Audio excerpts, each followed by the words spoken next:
তোমাকে ঠিক চিনতে পারলাম না। আমার কি চিনতে পারেনি? আমি হলাম দুর্গা দেবী।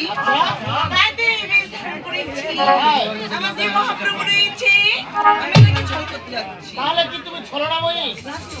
তাহলে শোনো, তোমার পানের রেট কত? মাত্র 10 টাকা। এই পাড়াগাঁয়ের লোক খাইতে পারবে না। না। না, কি বাজারে এত গোলমাল খেয়ে? এ বাজারের মানুষ ভালো না। শুনো, কি? এ বাজারের নাম জানো? না। এ বাজারের নাম হলো শ্রীকল্যাণ বাজার। এখানে পান বিক্রি করতে গেলে অবশ্যই মশলা করা লাগবে।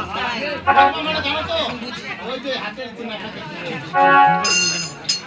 ওরে কেন হলো দেখা রে?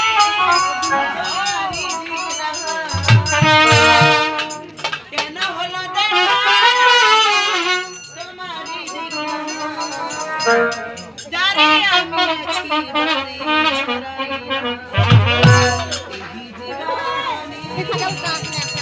জানি আমি একেবারে